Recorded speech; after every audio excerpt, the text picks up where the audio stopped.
नमस्कार। हमारे इस खास बुलेटिन में आपका स्वागत है। मैं हूं चंद्रशेखर जोशी, मेरे साथ हैं मेरे सहयोगी शरद। तो आइए शुरुआत करते हैं और सबसे पहले देखते हैं इस वक्त की सुर्खियां।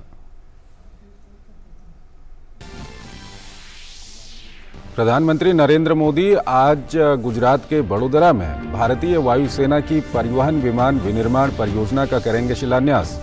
प्रधानमंत्री की प्रमुख उद्योगपतियों से भी होगी मुलाकात।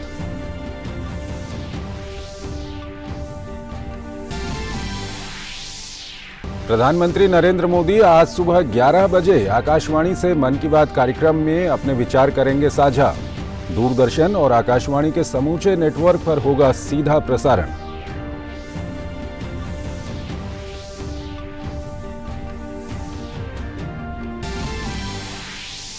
हिमाचल में विधानसभा चुनाव के लिए प्रचार जारी। भाजपा के 32 स्टार प्रचारक सभी 68 विधानसभा क्षेत्रों से जनसभाओं के साथ अपना विजय संकल्प अभियान करेंगे शुरू। अन्य पार्टियों ने भी प्रचार में झोंकी ताकत। नाम वापसी के बाद 413 उम्मीदवार मैदान में।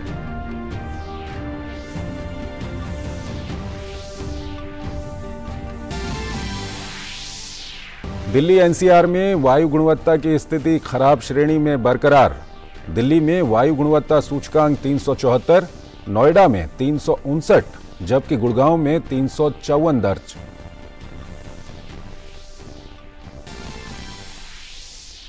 दक्षिण कोरिया की राजधानी सियोल में भगदड़ में मरने वाले लोगों की संख्या बढ़कर हुई 149। इटीवोन जिले में प्रसिद्ध नाइट लाइफ क्षेत्र में हैलोवीन उत्सव मनाने के दौरान हुई भगदड़ में 75 से अधिक लोग घायल।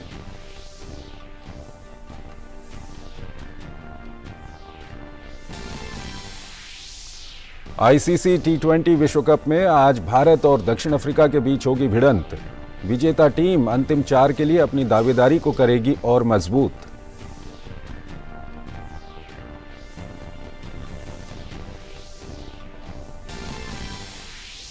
भारत के सात्विक साईराज और चिराग शेट्टी की जोड़ी ने फ्रेंच ओपन बैडमिंटन प्रतियोगिता के फाइनल में बनाई जगह। सेमीफाइनल में भारतीय जोड़ी ने कोरियाई जोड़ी को दी मात।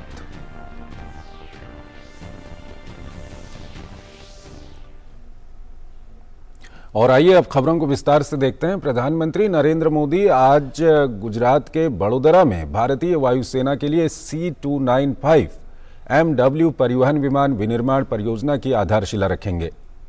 यह अपनी तरह की पहली परियोजना है जिसमें सैन्य विमान का विनिर्माण एक निजी कंपनी करेगी। यह विमान असैन्य उद्देश्यों के लिए भी उपयोग में लाया जा सकता है।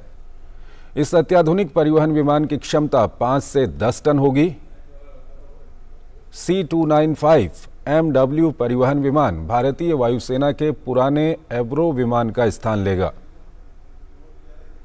इस समारोह में रक्षा मंत्री राजनाथ सिंह, केंद्रीय नागरिक उड्डयन मंत्री ज्योतिरादित्य सिंधिया और गुजरात के मुख्यमंत्री भूपेंद्र भाई पटेल शामिल होंगे।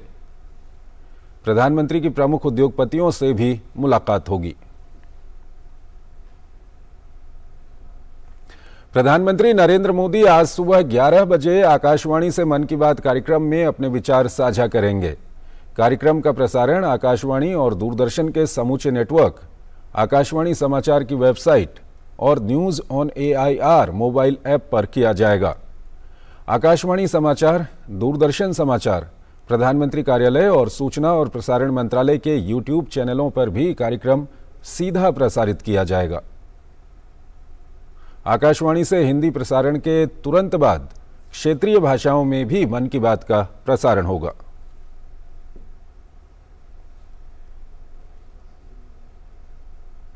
हिमाचल प्रदेश विधानसभा चुनाव में नाम वापस लेने के बाद अब 68 विधानसभा सीटों के लिए कुल 413 उम्मीदवार चुनाव मैदान में रह गए हैं। नामांकन वापसी के अंतिम दिन कल 92 उम्मीदवारों ने नाम वापस लिया। कांग्रेस के 8 बागी उम्मीदवारों ने नामांकन वापस लिया है। नामांकन वापसी की प्रक्रिया पूरी होने के साथ ही सभी उम्मीदवारों को चुनाव चिन्ह आवंटित कर दिए गए हैं।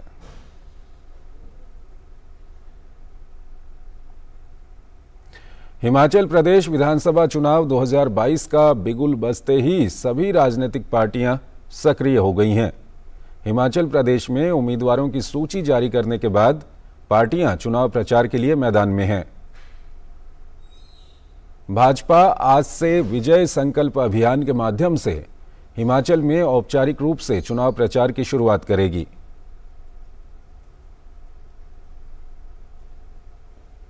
भाजपा के 32 स्टार प्रचारक सभी 68 विधानसभा क्षेत्रों से जनसभाओं के साथ अपना विजय संकल्प अभियान शुरू करेंगे। आज भाजपा अध्यक्ष जेपी नड्डा हिमाचल प्रदेश में चुनाव प्रचार करेंगे। जेपी नड्डा आज काजा में प्रधानमंत्री का कार्यक्रम मन की बात सुनेंगे। इसके बाद नड्डा काजा में ही विजय संकल्प जनसभा को संबोधित करेंगे। इसके बाद दोपहर में भाजपा अध्यक्ष मनाली में चुनाव प्रचार के लिए पहुंचेंगे, जहां वो जनसभा ग्राउंड में एक विशाल रैली को संबोधित करेंगे। शाम को जेपी नड्डा कुल्लू में भी एक जनसभा करेंगे।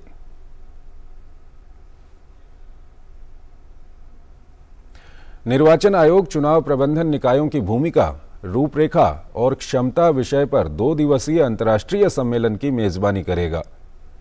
यह सम्मेलन 31 अक्टूबर और 1 नवंबर को दिल्ली में आयोजित किया जाएगा। इसका उद्घाटन मुख्य निर्वाचन आयुक्त राजीव कुमार करेंगे। समापन सत्र की अध्यक्षता निर्वाचन आयुक्त अनूप चंद्र पांडे करेंगे। आयोग ने चुनाव अखंडता पर समूह के नेतृत्व के रूप में एक सहयोगी दृष्टिकोण अपनाते हुए ग्रीस, मॉरिशस और international foundation for electoral systems IFES को सह नेतृत्व के लिए आमंत्रित किया है।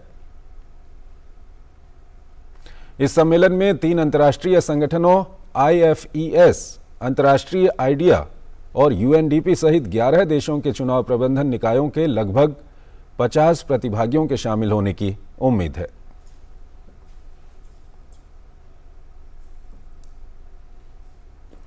जम्मू कश्मीर के किश्तवाड़ में रतले विद्युत परियोजना में भूस्खलन की घटना हुई है।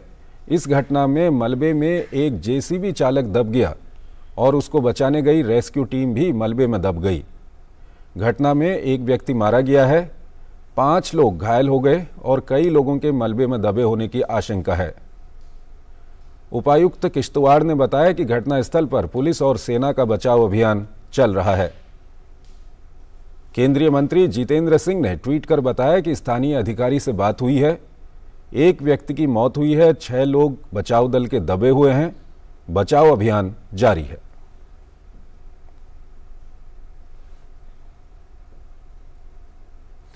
वायु प्रदूषण में लगातार इजाफा होने के चलते दिल्ली के साथ साथ NCR में भी हवा लगातार जहरीली होती जा रही है।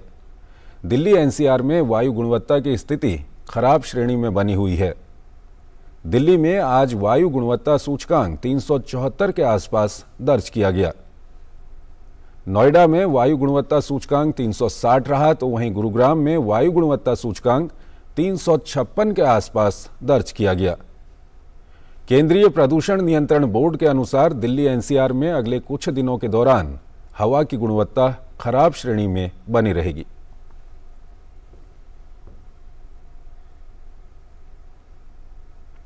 दक्षिण कोरिया की राजधानी सियोल में भगदड़ में मरने वाले लोगों की संख्या बढ़कर 149 हो गई है। कल शाम हैलोवीन उत्सव के लिए बड़ी संख्या में लोग एकत्रित हुए थे। इटीवोन जिले में प्रसिद्ध नाइट लाइफ क्षेत्र में हैलोवीन उत्सव मनाने के लिए बड़ी संख्या में लोग जमा हो गए थे। यहां मची भगदड़ के दौरान 75 लोग घायल हो गए। सोल के योंगसन दमकल विभाग के प्रमुख ने कहा कि मरने वालों की संख्या बढ़ सकती है। पुलिस ने सोल के इटीवोन को बंद कर दिया है। दक्षिण कोरिया के राष्ट्रपति ने आपातकालीन बैठक कर घायलों के इलाज में मदद के लिए एक टास्क फोर्स गठित करने का आदेश दिया।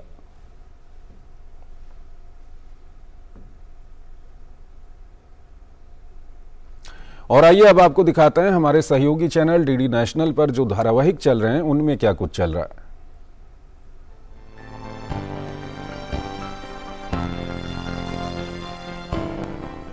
नमस्कार, आप देख रहे हैं DD प्रीमियर्स और आपके साथ मैं हूं शहला रिगार। अपने इस खास प्रोग्राम में हम बात करते हैं दूरदर्शन के विभिन्न नेटवर्क्स पर प्रसारित होने वाले शानदार धारावाहिकों की। तो सबसे पहले बात करेंगे धारावाहिक सुरों का एकलव्य की। सुर, लय और ताल से सजे इस धारावाहिक में आपको देखने को मिलेगा कि कौन पहुंचेगा अगले राउंड में, कौन मारेगा प्रतियोगिता में बाजी और किसे देखना पड़ेगा बाहर का रास्ता। आज की हमारी थीम है रिश्ता विद समवन स्पेशल। तो आप आज किसको क्या मैसेज देना चाहते हैं, किसको थैंक यू बोलना चाहते हैं, सॉरी बोलना चाहते हैं, आई लव यू बोलना चाहते हैं? कितना प्यारा वादा है इन मत वाली आंखों का, इस मस्ती में सूझे ना क्या कर डालूं हाल, मुझे संभाल। मेरा मशवरा ये है कि रफी साहब का जहां उनकी आवाज में करंट आता था ना जी, वो करंट को तुम्हें पकड़ना है। हाँ, ये बोझा 7 सुर का हमसे बाप रे, उठता भी तो क्यों उठता। तो देखते रहिए धारावाहिक सुरों का एकलव्य हर शनिवार और रविवार रात 8 बजे डीडी नेशनल पर। और अब देखिए ऐतिहासिक पृष्ठभूमि पर बना दूरदर्शन का विशेष धारावाहिक स्वराज, भारत के स्वतंत्रता संग्राम की समग्र गाथा। लेट्स सी लासी में हमारे लिए क्या वेट कर रहा है। यलगार हो! आज इस जंग बहादुर क्लाइव और इस कंपनी को मिट्टी में मिला के बंगाल की धरती से इनका नामो निशान मिटा देंगे। हर हाल में बंगाल को बचाना है, नवाब साहब को बचाना है। कुचल ढालो इन अंग्रेजों को। हमला! जाफर, हम आपके सामने हाथ जोड़ते हैं, जाइए और उन गोरों को मुंह तोड़ जवाब दीजिए। देखते रहिए धारावाहिक स्वराज, भारत के स्वतंत्रता संग्राम की समग्र गाथा हर रविवार रात 9 बजे डीडी नेशनल पर। और अब आपको दिखाते हैं कि आज क्या खास रहेगा धारावाहिक पोरस में।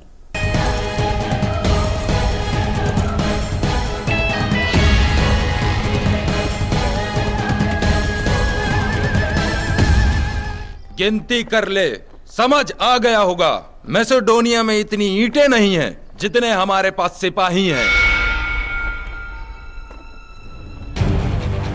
जिसे दुनिया जीतनी हो उसे नामुमकिन को मुमकिन करना तो आता ही होगा ना मशवर्दी। खत्म कर दो। तो देखते रहिए धारावाहिक पोरस हर रविवार रात 10 बजे डीडी नेशनल पर। तो दूरदर्शन के विभिन्न नेटवर्क्स पर प्रसारित होने वाले इन शानदार धारावाहिकों का आप उठाते रहिए आनंद। हमें दीजिए अनुमति। नमस्कार।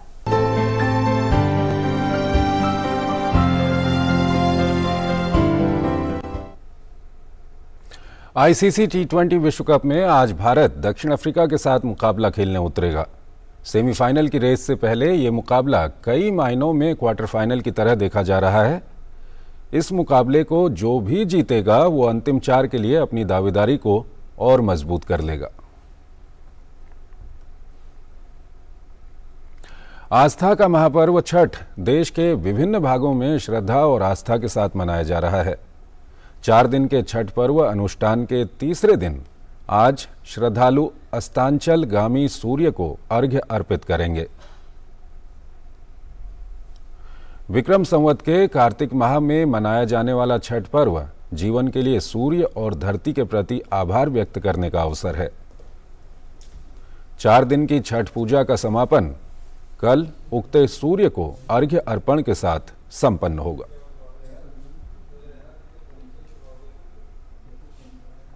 तो इस बुलेटिन में फिलहाल इतना ही। आप बने रहिए डीडी न्यूज के साथ। नमस्कार।